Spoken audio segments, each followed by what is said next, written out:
قتل ہو اور سر بازار نہ کیوں حیرت ہو، اور پھر قتل سے انکار نہ کیوں حیرت ہو۔ آج آزاد ہے قانون سے مجرم یکسر، جرم ناکردہ گرفتار نہ کیوں حیرت ہو۔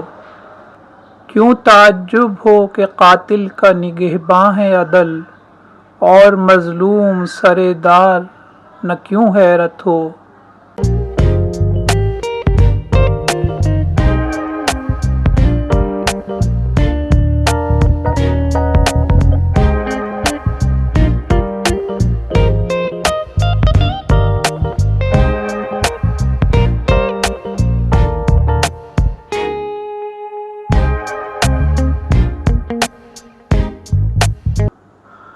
ابھی یہ ویلاگ پوسٹ نہیں ہوا تھا کہ نئی ڈیولپمنٹ سامنے آنا شروع ہو گئیں۔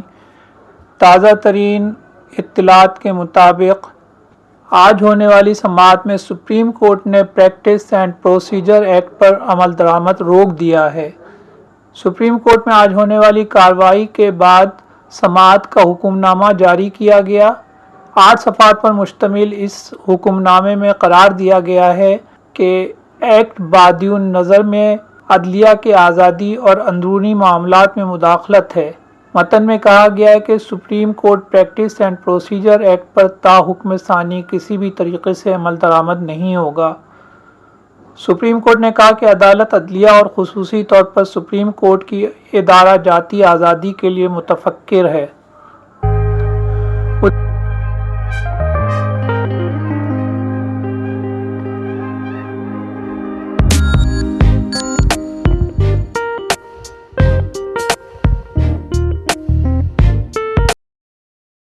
دوسری جانب حکومتی جماعتوں نے Supreme Court procedure and practice bill 2023 پر تا حکم ثانی عمل روکنے کا حکم مسترد کر دیا ہے۔ حکمراں جماعتوں نے سپریم کورٹ کے 8 رکنی بینچ کے فیصلے پر شدید رد عمل دیتے ہوئے کہا کہ قانون ابھی بنا بھی نہیں، نافذ بھی نہیں ہوا۔ ایک متنازع اور یک طرفہ بینچ بنا کر اس قانون کو جنم لینے سے ہی روک دیا گیا ہے۔ مشترکہ بیان میں کہا گیا کہ محض ایک اندازے اور تصور کی بنیاد پر یہ کام کیا گیا۔ یہ صرف مروجہ قانونی طریقہ کار ہی نہیں، منطق کے بھی خلاف ہے۔ یہ مفادات کے ٹکراؤ کی کھلی اور سنگین ترین مثال ہے۔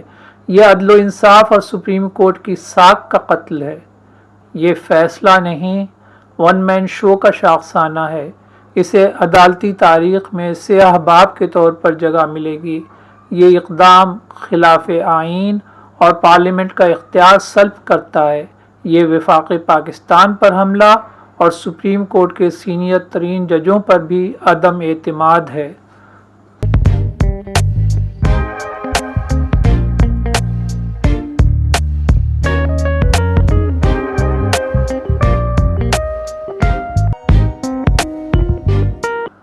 پاکستان کی سیاسی تاریخ میں صرف فوجی آمروں نے ہی آئین کو پامال نہیں کیا۔ دیکھا جائے تو عدلیہ کا مجموعی کردار درجنوں ججز کے جھک جانے، بک جانے، ڈر جانے، مصلحت کا شکار ہو جانے اور نظریہ ضرورت پر عمل کرنے کی پوری ایک تاریخ موجود ہے۔ پھر سوال کیوں نہ ہوں، پھر جواب کیوں نہ کھوجے جائیں، پھر الزام کیوں نہ لگیں، پھر تشویش کیوں نہ ہو۔ پاکستان کے پہلے چیف جسٹس عبدالرشید نے آزاد عدلیہ کی بنیاد رکھی اور اسے درست سمت فراہم کی، مگر چیف جسٹس محمد منیر نے نظریہ ضرورت ایجاد کر کے عدلیہ کا رخ ہی تبدیل کر دیا۔ پاکستانی عدلیہ کی تاریخ میں نیک نام منصفین انگلیوں پر گنے جا سکتے ہیں جو کسی بھی دباؤ کو خاطر میں نہیں لائے، مگر ان کا انجام اچھا نہیں ہوا۔ نیک نام منصفین کو دوران ملازمت ہی عبرت کا نشان بنا دیا گیا۔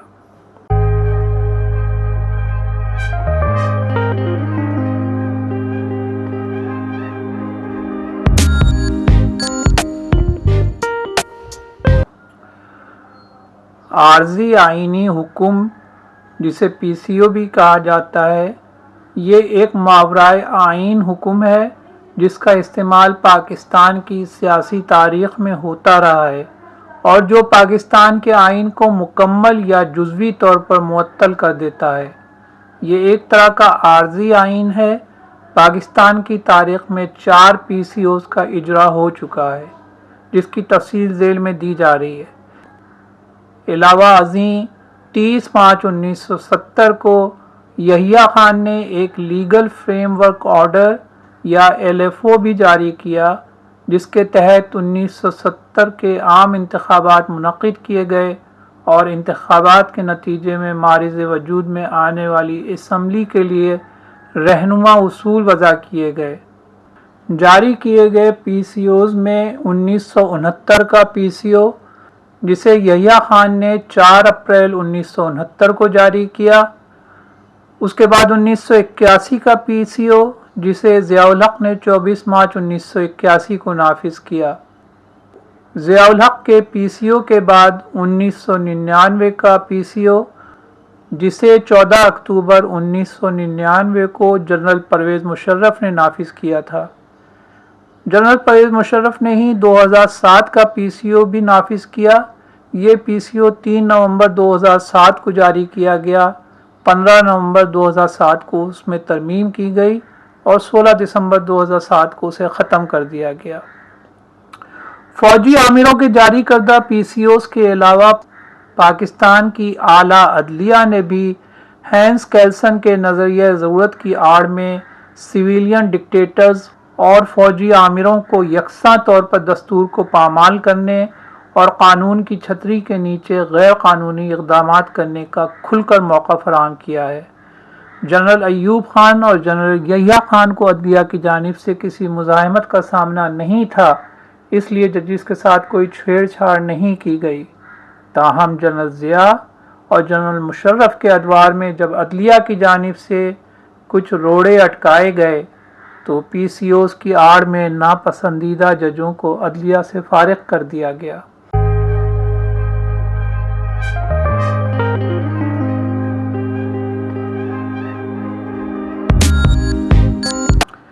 مولوی تمیز الدین خان کیس میں اور 200 کیس میں جسٹس محمد منیر نے نظریہ ضرورت کے تحت آئین کو پامال کرنے کی اجازت دی۔ نصرت بھٹو کیس میں سپریم کورٹ نے جنرل ضیاء کے مارشل لاء کو نظریہ ضرورت کی بنیاد پر درست قرار دیا۔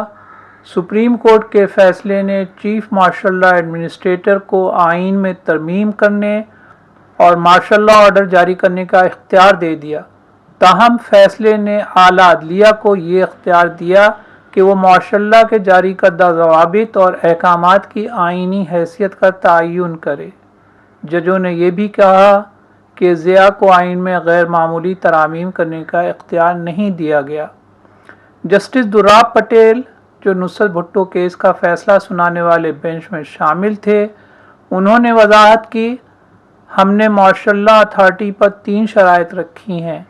1973 کا آئین ملک کا سپریم لاء رہے گا، عدالتیں برقرار رہیں گی اور اعلیٰ عدالتیں 1973 کے آئین کے تحت اپنی ذمہ داریاں ادا کرتی رہیں گی اور انتخابات اپنے وقت پر کرائے جائیں گے۔ یوں ایک طرف تو عدلیہ نے ضیاء کے مارشل لاء کو جائز قرار دیا، لیکن دوسری طرف اس نے ڈکٹیٹر کے ہاتھ پاؤں باندھنے کی کوشش کی۔ تاہم نصرت بھٹو کیس کا فیصلہ ضیاء الحق کے حق میں ہی تھا اور اس نے عدلیہ کے خلاف کارروائیاں شروع کر دیں۔ سب سے پہلے اس نے بارہا کیے گئے وعدوں کے برعکس عام انتخابات کو ملتوی کیا۔ پھر مئی 1980 میں اس نے آرٹیکل 199 اور 212A میں ترامیم کیں، جس نے سپریم کورٹ کو عدالتی نظر ثانی کے اختیار سے محروم کر دیا اور اعلیٰ عدالتوں کو مارشل لاء اتھارٹی کے خلاف مقدمات کی سماعت سے روک دیا۔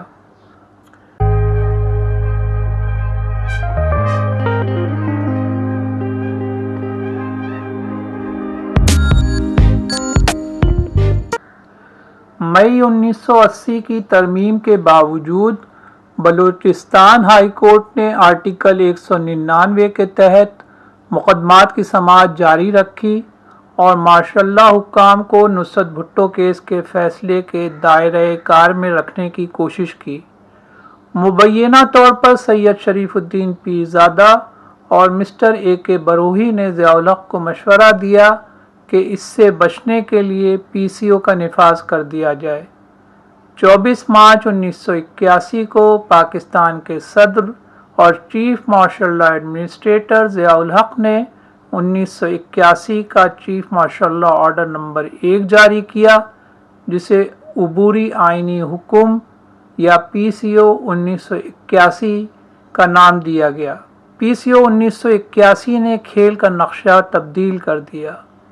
پی سی او نے اس بات کا اعادہ کیا کہ پاکستان کا 1973 کا آئین التوا میں رہے گا، تاہم ضیاء الحق نے 1973 کے آئین کے 138 آرٹیکلز کو برقرار رکھا جو زیادہ تر انتظامی نوعیت کے تھے۔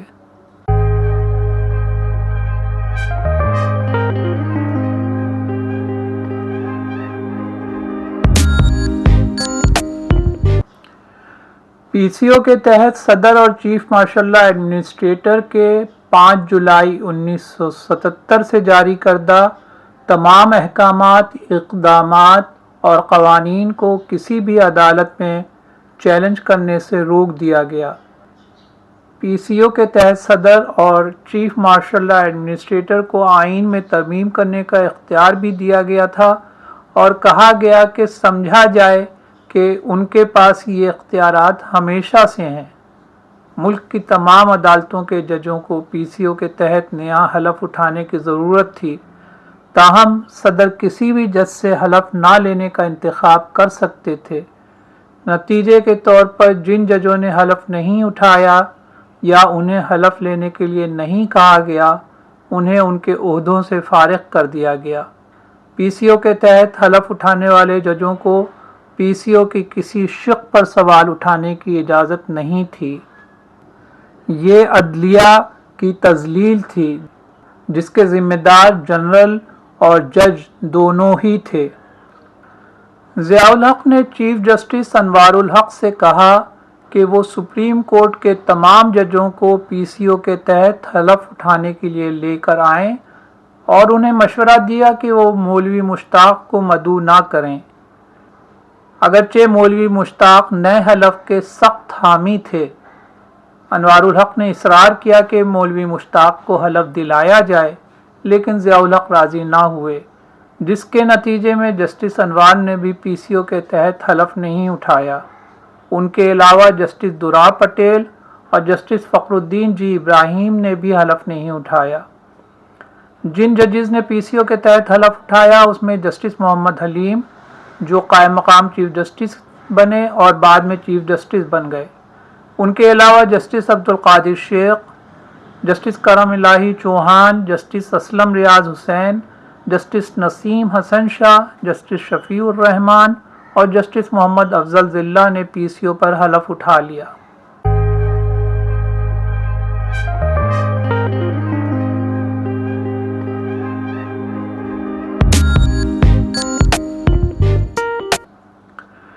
علاوہ ازیں ہائی کورٹ کے بھی کئی ججز کو جنہوں نے حلف اٹھانے سے انکار کیا انہیں گھر بھیج دیا گیا، یا یہ کہ جن کی وفاداریاں ماشاء اللہ حکام سے مشکوک تھیں ان کو بھی پی سی او کے تحت حلف اٹھانے کی دعوت نہیں دی گئی۔ ہم جنرل مشرف کے دور میں پیش آنے والے واقعات کا احاطہ کسی اگلے ویلاگ میں کریں گے، تاہم آج جبکہ 1973 کے آئین کو وجود میں آئے 50 برس گزر گئے ہیں، ہم دیکھ رہے ہیں کہ وہی اعلیٰ عدلیہ جو عامروں کو خوب کھل کر کھیلنے کا موقع فراہم کرتی رہی ہے، آج عوام کی منتخب پارلیمان کے سامنے سینہ تان کر کھڑی ہے۔ وہ دستور پاکستان کی منمانی تشریح بھی کر رہی ہے اور پارلیمنٹ کے قانون سازی کے عمل میں بھی رکاوٹیں کھڑی کر رہی ہے۔ پنجاب میں صوبائی اسمبلی کے انتخابات کا بحران خود اعلیٰ عدلیہ کا پیدا کرتا ہے، کیونکہ اس نے صدارتی ریفرنس میں آئین کے آرٹیکل 63A کی تشریح کرتے ہوئے اپنی مرضی سے یہ اضافہ کر دیا کہ منحرف اراکین کے ڈالے جانے والے ووٹ کا شمار نہیں کیا جائے گا۔ آج عدالت عظمیٰ میں ہم خیال ججوں پر مشتمل ایک 8 رکنی بینچ تشکیل دیا گیا ہے جو پارلیمان میں وضع کردہ ان قوانین کا جائزہ لینے جا رہا ہے جس کی ابھی باقاعدہ منظوری بھی نہیں ہوئی۔ پاکستان کی تاریخ میں پہلی بار ایک جمہوری حکومت اپنے آئینی حق کے لیے سپریم کورٹ کے سامنے کھڑی ہو گئی ہے۔ مطالبہ صرف اتنا ہے کہ بے شک سپریم کورٹ آئین کی تشریح بھی کرے اور آئینی ترامیم کا جائزہ بھی لے، مگر ایسا کرتے ہوئے وہ عدلیہ میں موجود تمام جج صاحبان پر مشتمل فل کورٹ تشکیل دے تاکہ تمام سینئر اور جونیئر ججز اور تمام صوبوں کی نمائندگی ہو سکے۔